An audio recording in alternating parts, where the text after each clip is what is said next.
Okay. Ladies and gentlemen, the President of the Republic of the Philippines, His Excellency Ferdinand R. Marcos Jr.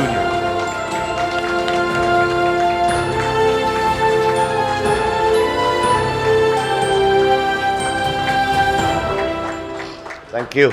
And at least I can say good evening and not good morning anymore. Please, sit down. I'd like to greet the cabinet members that are here, the members of the business delegation, members of the media, ladies and gentlemen, good evening. Well, I'm pleased to be back in Manila after what was a very productive ASEAN-EU Business Summit and Commemorative Summit in Brussels, Belgium. Yesterday, during the Commemorative Summit, we had fruitful discussions with ASEAN and EU member states leaders. We exchanged views on what is in store for ASEAN-EU cooperation, particularly on areas of mutual interest and concern such as connectivity, trade, digital transition, food security, climate change, geopolitics, amongst others. I was honored to deliver one of the opening remarks during the commemorative summit, in which I was proud to note the recent milestones in ASEAN-EU relations under the Philippines coordinatorship, the adoption of the ASEAN-EU Plan of Action for 2023 to 2027, and the successful conclusion of the first ever summit between ASEAN and EU leaders. And this is a very significant development that the EU has turned very, very distinctly towards the Asia-Pacific region when it comes to the driving force behind the new global economy.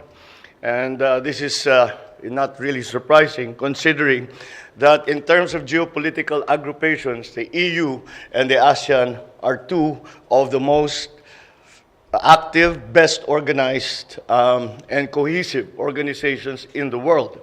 And to put them together is a very important partnership because it is servicing over billions and billions of people, both in Europe and in the Asia Pacific.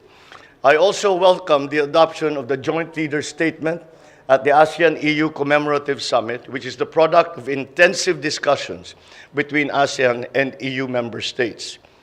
At the 10th ASEAN-EU Business Summit, I shared the Philippines' perspective on deepening ASEAN-EU trade through efforts in sustainable development, which is the theme of the Business Summit spearheaded by the ASEAN-EU Business Council.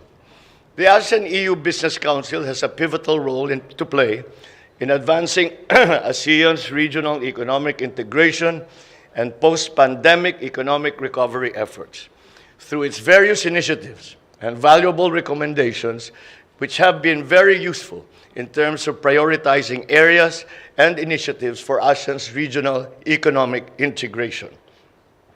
I also met with several business leaders from different European companies through the week, all of them committed to be part of our development and our economic growth, particularly in renewable energy, infrastructure, food security, climate change initiatives. With European technology and innovation, with Filipino talent and ingenuity and industry, we will be working on addressing some of our key economic challenges. I am happy to be able to announce that I have met with various leading ship owners all over Europe, and we were able to get their commitment to help our country hurdle some of the challenges in our seafarers' EMSA accreditation through the creation of an advisory council composed of our concerned government agencies, international and local ship owners, and other stakeholders. Beyond that, I was able to meet with the EU Commission President, President Ursula von der Leyen, who is actually in charge of it is the Commission, it's not the EU. They are the ones who actually are the ones who provide that accreditation. So I explained to her what we have done, that we have this new advisory council, and she made a promise that that the commission itself would provide technical help to us so that within the 3 months, we have a 3-month deadline, within the 3 months, that we will be able to remedy all of the deficiencies that EMSA has been pointing out, and hopefully we finally solve this problem. I'm also looking forward to share more good news in the next few months that reaffirms the optimism with which how international investors view the Philippines today. Once again, as part of the Asia-Pacific region, we are seen still as coming back to our role as the driver of the global economy. And the Philippines is very much part of that. And we are considered as an investment by the Europeans. This is what they told me, that we are considered by the Europeans as number 2 in terms of investor attractiveness, next to Vietnam. So we are doing all right, but of course there's room to grow. Our delegation also organized a business roundtable that served as an important catalyst for the renewed relations of the Philippines and the EU business communities. I was joined by the economic managers and other cabinet members where I announced our recent game-changing laws that aim to transform our business environment significantly in favor of investors and support for inward foreign direct investments. I'm also pleased to announce that European business confidence in the Philippines is high, as evidenced by the expansion plans of European companies that we met in the sectors of fast-moving consumer goods, in shipbuilding, renewable energy, and green metals. An estimated investment pledge of around 9.8 billion pesos has been received. I was also able to call on the King of Belgium, who fondly recalls his visit to the Philippines many years ago, and I invited His Majesty to visit the Philippines again. I also held bilateral meetings with my counterparts from the European Council, the European Commission, Estonia, Sweden, Czech Republic, the Netherlands, and Spain, with whom I identified many possible areas of further development and future partnerships. We will follow these up until they come to fruition. Finally, my trip would not be complete without meeting, of course, our fellow Filipinos who are living in Belgium.